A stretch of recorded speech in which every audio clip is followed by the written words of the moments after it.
Hi guys, welcome back to the channel. So USA Gymnastics are now reviewing their transgender policy. After everything that went down with Riley Gaines and Simone Biles, they mysteriously removed the policy from their website. You click on it and it's just an error message that says access denied. So they quietly removed the policy, I guess to stop people looking it up and seeing that they allowed male athletes to compete in women's gymnastics. One link previously led to a November 2020 announcement that the organization no longer required trans athletes to undergo sex reassignment, legal gender recognition, and hormone therapy in order to compete in the gender category of their choosing. So they literally removed requirements for male athletes to compete in the women's category. So basically any man could compete in the women's category if he so-called identified as a woman. Another link previously went to a 3-page PDF pamphlet of USA Gymnastics guidelines for transgender and non-binary athletes. That link is now inaccessible. Obviously, that was a sign of things to come, and they have now announced that they are assessing their transgender policy. So that indicates that a change is likely to come. Now, in the midst of all of this, we had some wonderful news from Riley Gaines, who announced that she is expecting a baby girl in September. I think the funniest thing about this to me, and her saying, bully someone your own size, which would ironically be a man. How many men do you know that have this?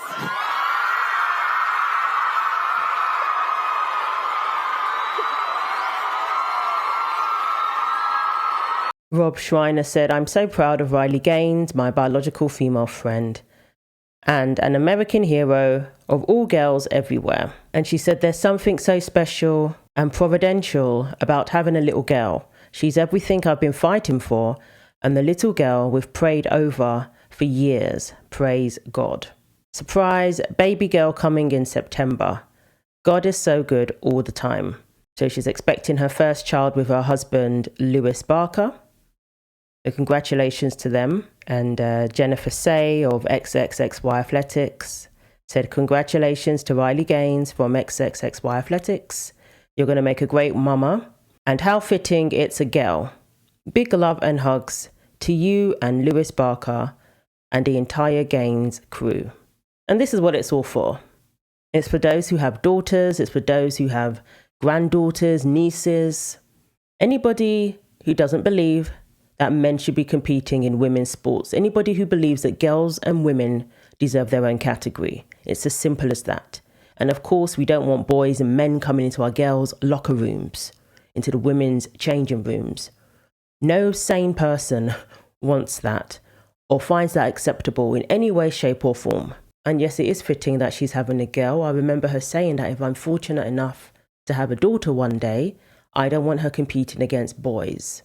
I don't want boys allowed into her locker room. So it's as if she's been fighting for her daughter this whole time.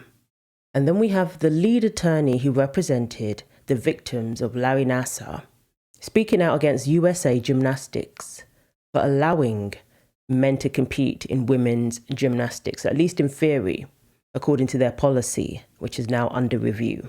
There's no legal requirement you do or you don't allow trans athletes. That's corporate speak for we're concerned that that the political winds have shifted and people are taking a dim view of the policy and they don't want to become Bud Light. That's the reality. There's no legal assessment being done. And if you're assessing the legal landscape, why don't you just publicize it? And the same thing with USOPC. They're assessing the legal landscape. No, they're not. They're assessing the political landscape. That's what they're doing.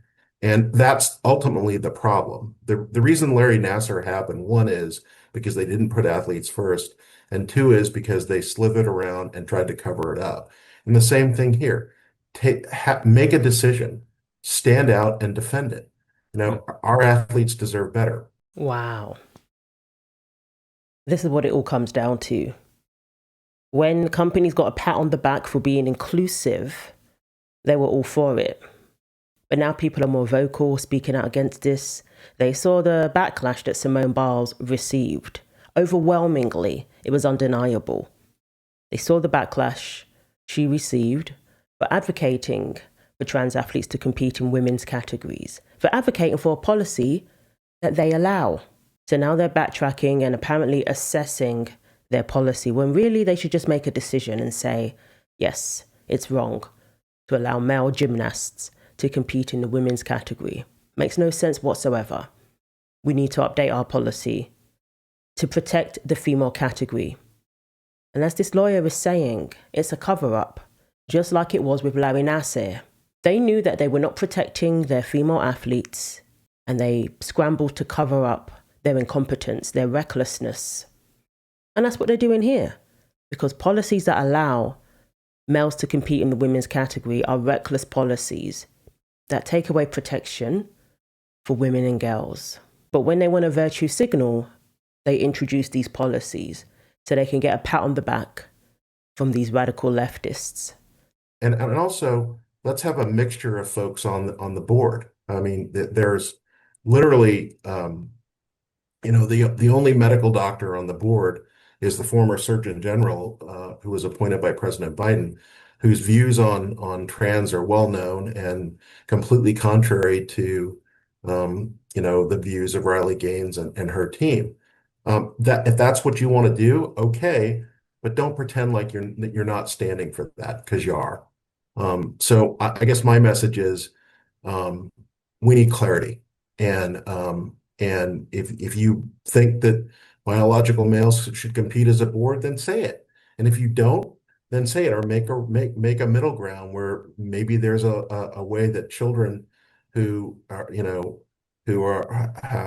trans can compete among themselves. I don't know what the answer is. I'm not supposed to know the answer, but what I do know is that what you have now is just intellectual dishonesty and public relations nonsense. So I'm glad he said it, because that's what everyone's thinking. It's cowardice. That's what it comes down to. They don't want to offend, or they don't want to be cancelled, so to speak. So they're going to go along with whatever they think is popular, even to the detriment of the female athletes. It's very, very disturbing, because to me it says that they haven't learned their lesson. They haven't learned their lesson from what happened with Larry Nassar, and what happens when female athletes are not protected. They haven't learned their lesson. So here he addresses the locker room scenario. Technically, if you say that a man can compete in the women's category, that we have to accept this person as a woman, that literally means that they're allowed to use the showers and the locker rooms with female athletes. There's a big difference between an athlete in a locker room doing changing. I don't think they should be there, and I think it puts female athletes and their families in an incredibly difficult position, where if you risk raising your hand, you're just excoriated publicly. But let's be clear, they're in that position with that trans athlete in the locker room because of the organizations that create policies. The high school organizations like CIF in California, USOPC, and USA Gymnastics. By the same token, Larry Nassar was created and allowed to flourish because they didn't have policies preventing precisely what he was doing. He was allowed to be alone he was treating little girls in their hotel rooms alone on their beds during the Olympics. Okay. There's no policy against it. That's a problem.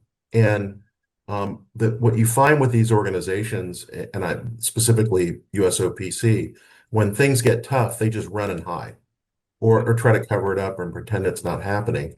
And America's athletes deserve better. These, and many of them are initially children, compete for our country. They give up everything. They don't make most of them don't make money. Most of them live, on part-time jobs. They're not paid by the USOPC. They live in sparse housing, either in Colorado Springs or Lake Placid if they're a winter athlete. Their medical care is not first class. If you go to see your doctor, the doctor essentially is doing you a favor. You're not the customer. And that's not the way it's supposed to be. That's not the way Congress intended it. I've been to 6 or 7 Senate hearings on this, and senators want our athletes to be treated like the valuable resources they are, and that they're giving up a lot to compete for our country, and we're not treating them that way. And these policy changes in the middle of the night on this issue that is clearly important to the American people reflects how out of touch they are. Wow, so these sporting bodies clearly need to do better. They clearly need to put the athletes first, both male and female, and do what's right. These are basic protections that need to be put in place. Basic protections. If anything, the politics needs to be the least of their worries. Safety needs to come first. Integrity and fairness needs to come first. Way before politics. As this lawyer rightly said, the athletes deserve better. And then we have Michaela Skinner speaking out about the situation. She is an Olympic gymnast. And this is somebody who alleges to have been bullied by Simone Biles. So Michaela Skinner, a silver medalist in the 2020 Games, detailed the bullying and belittling she received from Biles in an official statement to One America News. Skinner and Biles were teammates at the 2020 Tokyo Olympics when Biles was unable to compete because of a mental health issue. Skinner replaced her on the vault, placing second. Now Skinner's speaking out about her former teammate. As an athlete who has dedicated years to the sport, I've always believed that true competition should elevate us, not diminish others. That's why it's deeply troubling to see Simone Biles publicly label a fellow female athlete a quote-unquote sore loser, simply for expressing valid concerns about fairness in women's sports. I commend and appreciate Riley Gaines for having the courage to speak up. Women like her are not only standing for fairness, but for the future of female athletics itself. She deserves support, not ridicule. And she goes on to accuse Biles of behind-the-scenes bullying. Throughout my own career, I endured being belittled, dismissed, and ostracized behind the scenes by Simone. The pressure to stay silent was immense. I kept quiet out of respect for the sport, for my teammates, and for the ideal of unity among athletes. But witnessing this kind of public shaming, especially from someone in a position of influence, makes that silence no longer acceptable. So Skinner, who is now 28, is a two-time NCAA champion, and she continues. It's one thing to disagree. It's another to use your platform to bully and demean. No one should be punished for standing up for fairness and biological reality. We should be lifting each other up, not tearing one another down, but speaking hard truths. So she's publicly siding with Riley Gaines, supporting Riley Gaines on this matter, as has NASCAR driver Danica Patrick, Rob Schreiner, as you saw there, and Stephen A. Smith, although he did criticize her for what she said about Larry Nassar, bringing that up. But he had her on his show and they discussed it, and he said that I have no pushback in regards to that. So it's important to note that Simone Biles has since apologized to Riley Gaines for the personal attack. She hasn't really clarified what her position is when it comes to trans athletes competing in the women's category. I'm going to assume it's the same position until she says otherwise. But she has apologized to personally attacking Riley and comparing her to a male. And unfortunately, things like this do go on behind the scenes when we have female athletes in close proximity to one another. Sometimes, there's going to be some conflict. But of course, bullying is never acceptable. But I'm glad that Riley Gaines has another supporter in this female gymnast. It's very important for athletes of this caliber to speak out in defense of women's sports. And she spoke her truth. I don't really like that term, but she has spoken out as well about bullying. I'll leave that to you to decide what you think about that. So let me know in the comments below. Thanks for watching. Like, comment and subscribe. Take care of yourselves, and God willing, I will see you in the next video.